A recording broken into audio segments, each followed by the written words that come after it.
try to provide first motion time.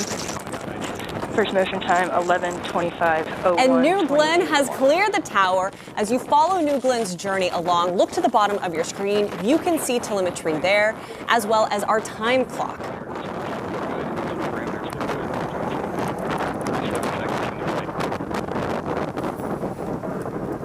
Vehicle's now completing the pitch over maneuver. Strakes are now level.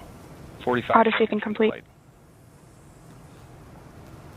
The 4 parameters can GC OSM perform post liftoff fire inspection sweep using LC-36 cameras. Great shot looking back from New Glenn as it soars to the sky. We're about a minute into flight. Soon the vehicle will reach maximum dynamic pressure, which is the point at which the pressure on the vehicle is at its highest. 1 minute, 6 seconds. Beautiful shots from New Glenn. Body rates continue to look nominal. Data quality is good. We can hear Patrick a little bit now. Yeah, starting to come in. It looks like it's right down the middle of the corridor. 1 minute, 20 seconds. Trajectory is nominal. Now passing Team Mach 1. plus 1 minute, 20 seconds. Now passing Mach 1. Oh, we can feel the rumble here in the studio. 1 minute, 30 seconds into flight. Back to you.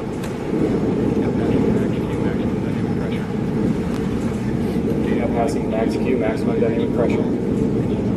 We have passed max Q. That means the vehicle is supersonic. Parameters look good at full thrust. 1 minute, 45 seconds in. You can hear everything's looking good. Now 11 kilometers downrange, traveling at 1 kilometer per second. Traveling 1 kilometer a second. I apologize here. I'm repeating a bit of what Patrick's saying because it sounds a bit low to us. It might sound low to you. Body rate's nominal. 2 minutes, 10 seconds in, less than 1 minute to MECO. Less than 1 minute to MECO, which is main engine cutoff. Acceleration profile continues to look good. Body Wow. rate's nominal. Beautiful. Seeing good activity on About the to fins. pass 2 minutes and 30 seconds into flight. Trajectory is good. Trajectory is 2 minutes, good. 30 seconds in. LDO, so 30 count 1. seconds to MECO. Go. About 30 seconds No to fires and MECO. secondaries observed. Elder caps. Body rates continue to look good throughout boost phase. A lot of things are going to happen really Trajectory's good. quickly. We're going to have MECO, main engine cutoff, followed shortly by stage separation, and then payload 10 flying seconds to jettison. MECO. Let's take a look. 2 minutes, 55 seconds into flight. LDGC, no anomalies from the ground systems. Elder caps. Standing by for MECO. Standing and by. we have MECO. MECO confirmed. Sorry, correction, now we have MECO. Body rates We have nominal. MECO. Engines look good. Separation. You're looking down at the 2 BE3Us. We have ignition and full thrust on both BE3U engines. You hear the cheers? On both BE3Us. That's Team Blue you hear, by the way. Engines look good on both BE3U engines. Body rates nominal, data quality looks good from both stages. Everything's looking nominal. GS2 ignition in full thrust.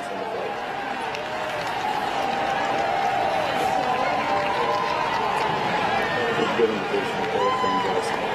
We have payload fairing separation. Body rates continue to look nominal. Engine operating fingers continue to look good as well. Now passing 4 minutes in flight. Just over 4 minutes into flight. That beautiful blue marble. US1 engine pressure. BE3 engines continue to look good.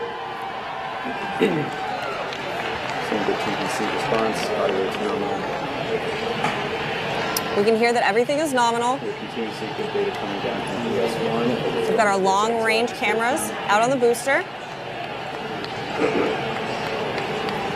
Team Blue is hyped. You can hear it in the background. We're hyped too. Control on BS2. While it is a little low to hear Patrick, Alice, you want to walk through what's about to happen now? Yeah, so GS1 will hit apogee very shortly here, or might already have.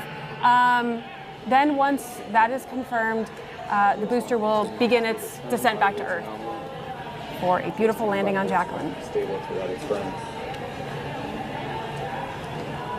Engine pressures look good on both BE3U engines. Trajectory on both stages looks good. All right, we have confirmed apogee. The fully reusable booster will start its descent back, as Alice just said, heading towards Jacqueline, which is our landing platform underway about 375 miles from here. GS1 now going through Then we'll have the phase. atmospheric reentry and the landing burn. And in about 2 minutes, 3 of GS1's engines will relight. Continue to see good data coming. And something from that's both about to stages. happen here, the booster will go through those burns. The first is about 20 seconds long. The second burn will be at atmospheric reentry. GS1 continuing through its turn. Body rates are nominal.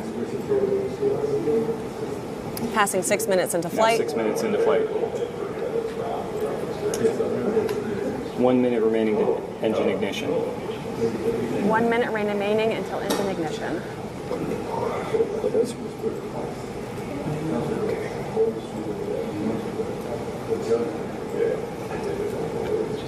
You're looking at a GS1 long-range trajectory camera. Continues to look good.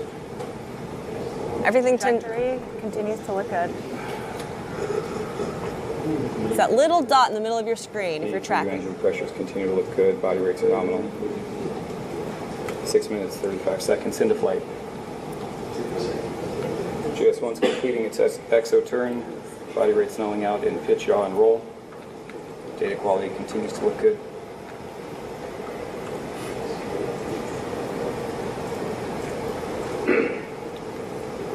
Standing by for GS1 engine ignition.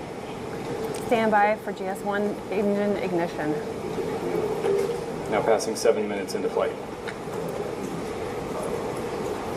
Come on. And we see There's a shot of ignition Jacqueline there, on all past 7 three minutes into engines. flight. GS1. Chamber pressures look good.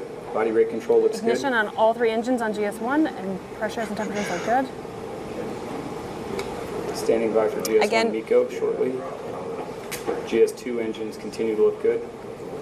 Just 2 engines 7 continue minutes, to 30 look seconds good. into We have flight. our Patrick Moore inside mission control, and we are repeating a bit of what he's saying just because it's a little difficult to hear. And GS1 MECO confirmed. Continue to see good data on GS1 and GS2. Body rates are Awesome. good. We have the Both GS1 stages. booster reentry burn complete. And next up, we will see the landing burn. Now The passing vehicle is 8 minutes into flight. reorienting itself.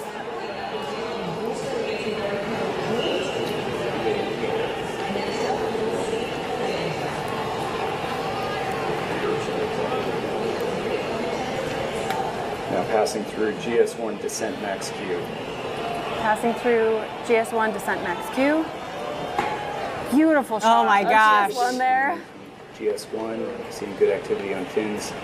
8.5 minutes into flight. GS2 is now halfway through burn 1. About 30 seconds away from that landing burn. GS2 as expected.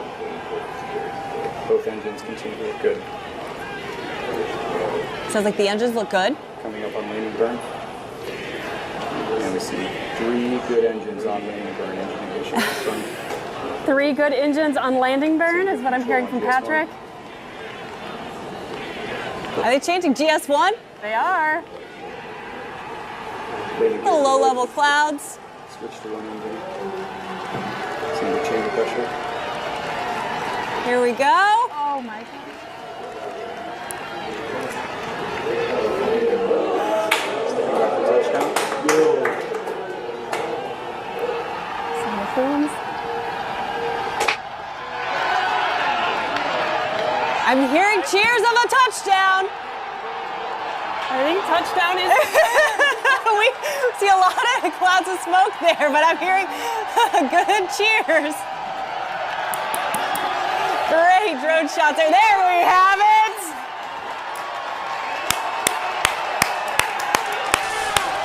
Welcome back once again. Never tell me the odds. It's good to say that twice, Alice. Oh my gosh, it sure is. Look at that shot of GS1 on the landing barge. Beautiful landing. We love it when it hits right in the middle of that feather.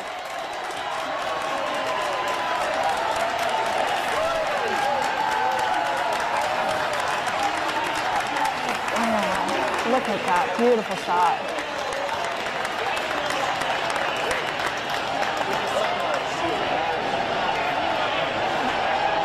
Jacqueline? Love to see it. Never gets old. It doesn't. Back home on Earth. Welcome back. For a second time. Yeah.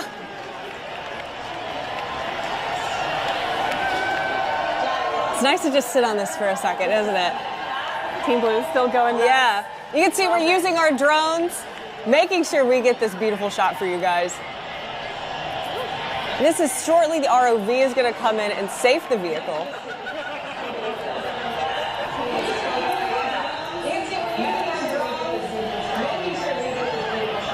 "11 minutes into flight because, of course, the show isn't over. The booster is back, but GS2 is going to be delivering our payload for AST.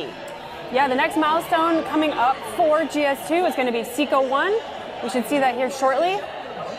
We'll watch along again on the timeline. On the bottom of your screen. Yeah, that's coming up at about the 13-minute mark. Now, SECO-1 stands for second stage engine cutoff number 1. The upper stage finishes its first burn and starts coasting.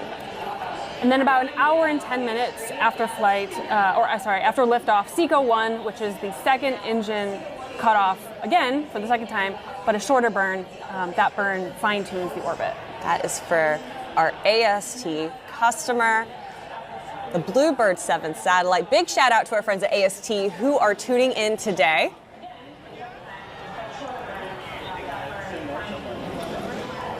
Never tell me the odds. A perfect name if you ask me, Alice.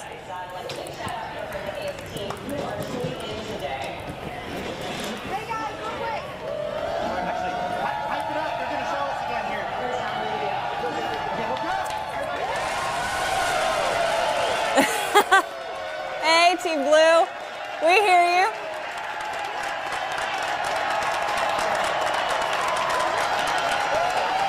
It's the best part of being here, Alice. Team Blue shows up time and time again. They sure do. Shouting out. Early morning. Early morning. Shout out, of course, to our friends over in Kent, Washington. Extra early for them. Huntsville, Alabama. West Texas over at Launch Site 1. And the home of New Glenn, Rocket Park here in Florida. And our friends who are out at Cars Park as well. Hey, guys. Looking good.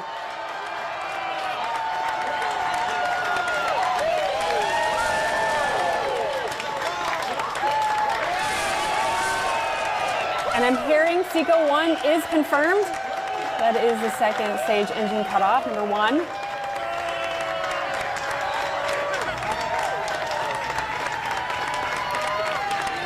We just can't get enough of seeing GS1 sitting here on the Jacqueline.